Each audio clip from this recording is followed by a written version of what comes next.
galleries are pleased to co-present this panel discussion with the Center for Computer Art and Animation. And this panel is organized in conjunction with the exhibition that hopefully you've all seen in your gallery called Cerebral Spirits, that was curated by Suzanne Anker, who is sitting here in the center at the table. This opportunity to speak with you today and to share with you some of our thoughts regarding this intersection between neuroscience and visual art. For many of you, you would think, well, what has this got to do with each other?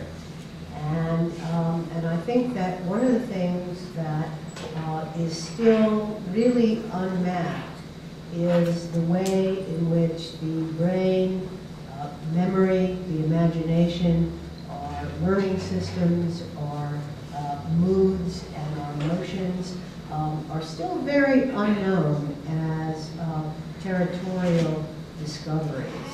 And today we're going to hear from a whole variety of practitioners to begin to unravel some of the newest ideas about how the brain works. Getting interested in neurosciences after I finished being interested in life sciences.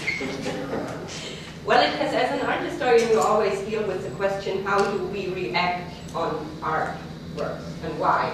So why does some art pieces affect us? Why are we angry? Why do we love art? All these things have, of course, something to do with the kind of an interaction I'm getting into with as soon as I try to understand what an artwork is doing with me, right? And so far, this was my first interest. So the second one is that I'm very much interested in how our emotions work. So in regard to just saying that we have emotions and that react on things, this was not enough for me. So for me, the interest was, how does that work? And then I, as an art historian, of course, you have to recognize that you constantly deal with perception. Not just as being an art historian, so I'm not just interested that we perceive art, but also art by itself, as being art, deals with how our perception system works. Mainly art pieces, this is the topic of a lot of art pieces through the history and mainly in contemporary arts. So, and all this made it that I recognize this is a long ongoing topic since decades already. And I was interested in focusing on the one hand on the history of that relationship. And right now I'm very interested to see how the interaction between neuroscience, cognitive science, psychology, and with that also what is of extreme interest, psychoanalysis, and the art, how does that all play together as soon as we want to decipher how our emotions work and how a perception system works. And the interesting thing is that more and more and more neuroscientists tend to work together with art historians and artists. And this, I think, is a very, very interesting. I'm Dr. Jaime Weiss. I'm in the biology department. I'm a neuroscientist, and I basically am also a cell biologist, so I try to understand things at the level of the brain cell or neuron. And one of the big questions for me is, how do neurons talk to one another? This is really important at the basic level for learning and memory. And I was just having a discussion with Suzanne before. A big hero of mine, which I'm sure a lot of you know who it is Ramon Cajal Santiago. He was an amazing person, won the Nobel Prize for his work along with an Italian scientist called Golgi for staining neurons, but back then they didn't really have the technology we have, and he was a wonderful artist, self-taught. He actually wanted to be an artist, but his father was an anatomy professor and pushed him into the medical field. But he still got to do his art. And he also later on wrote great books. But basically, he predicted, as you were talking about a minute ago, many things that we're just starting to understand and confirm now. For example, I'm sure a lot of you may have seen his beautiful drawings of Purkinje neurons. Purkinje neurons are very, very important in your little brain called the cerebellum. That's the part of the brain that looks like it's separate. The word is a Latin word, cerebellum means little brain, just above your brainstem. And those Purkinje neurons in there, and they're very, very important for fine motor control. So if you're good at sport, for example, you use that part of the brain. But now we're starting to link them to cognitive. So in terms of patterning of speech, we know it's very important. Your time pacing, anything that's timed in your body, we're realizing it comes from this part of the brain. And one of the things I really want to understand when I want to know how neurons talk to one another is how they have this capacity for learning and memory. There's something called neuroplasticity. Up until maybe 10, 15 years ago, we thought that your neurons developed, you got your circuitry set, and that was it. And now we know that you're constantly reorganizing your circuitry, you're learning, and your brain's changing along.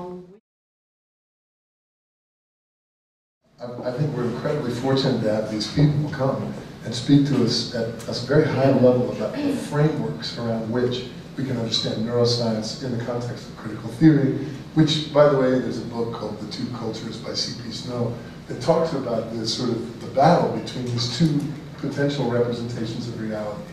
And we're kind of at this amazing moment where boundaries are being crossed, areas are being woven and interwoven together, and we're kind of living in the expanded field. And I don't think, I think forces and pressures come from all kinds of places in all kinds of ways. But I think computers and digital media has been a very important part of creating the idea of an expanded field. I also think it comes from other places. It's not the only source, it's not the only source. I think the other thing that's kind of interesting about it is, of all the sort of industries, computers and digital media have been one of the best areas that have been able to adapt and adopt biological thinking, to analyze problems and to adapt problems interactively to solutions. And they've used, oftentimes, biological metaphors, more than metaphors, biological strategies for the adoption of different things within software, hardware, and also in a cultural sense. I think the use of computers for me has been extremely interesting, and I think that's in part why I'm here on this panel to talk about it. And initially I used it as a user. I just wanted to, it was a tool, I wanted to use it, I wanted to do things with it. And as time grew, I began to kind of look into the box and wonder what media was I working with. It was really kind of a mystery to me. Was I working with electricity? Was I working with the pixels on the screen? Was I working with switches deep down inside the computer? Was I working with just ideas straight up?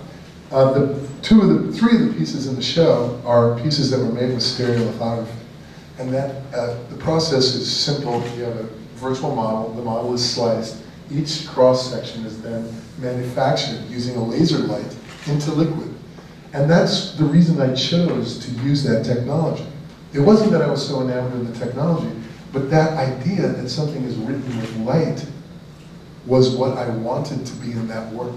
Because this work has kind of maybe an alchemical, I always talk about it as the collision between sort of a Western analytic anatomy and an Eastern metaphysical anatomy. So that collision, to be written in light, seemed to be kind of an amazing